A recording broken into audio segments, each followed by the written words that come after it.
The following is witnesses re-encounter their incident with the Slenderman. After waking up with a jolt, the girl laid in bed for a few seconds longer. Reaching over to switch on her bedside lamp, she tried to remember exactly what had been stolen her sweet slumber away. When she couldn't, the brunette swung her legs over the side of the bed and heaved herself up. Checking the time on her phone, she snored when she saw it was midnight, the witching hour.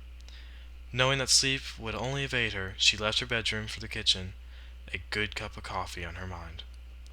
As she passed by her front door, a chill spread like liquid fire down her spine.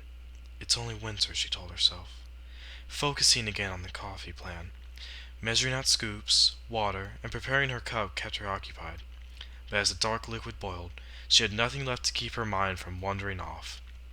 The chill returned, and she couldn't help but glance behind her to the front door.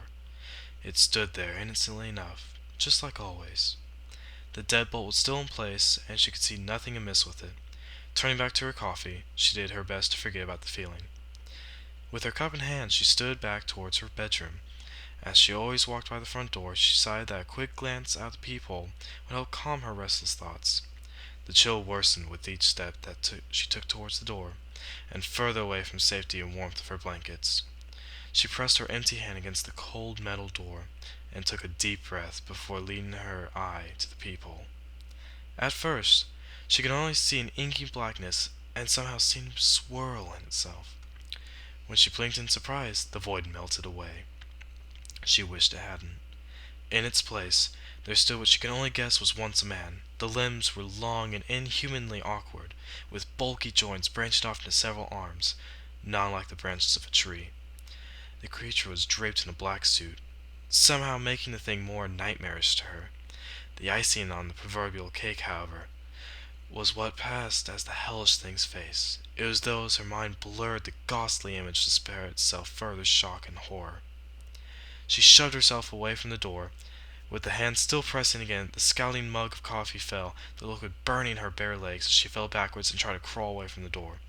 She knew somehow that her mind hadn't been playing tricks on her. As she crawled to walk away from the door, she watched as tendrils as black as the void itself snake around through the cracks.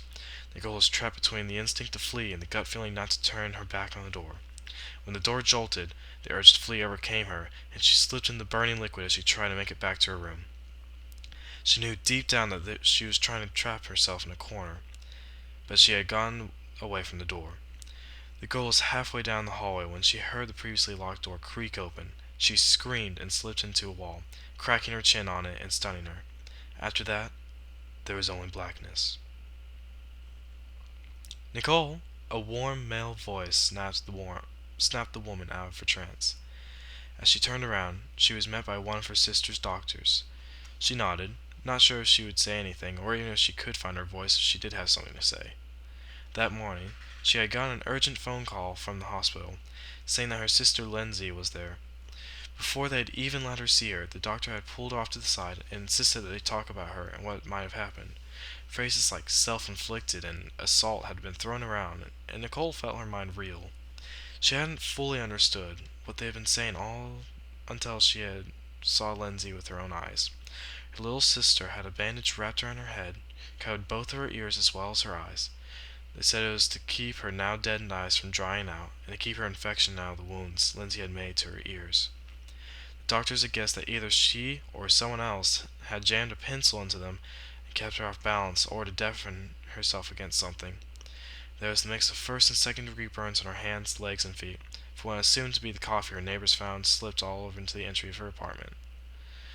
As Nicole walked into her sister's hospital room for the first time, she thought she spied the silhouette of a man in the window.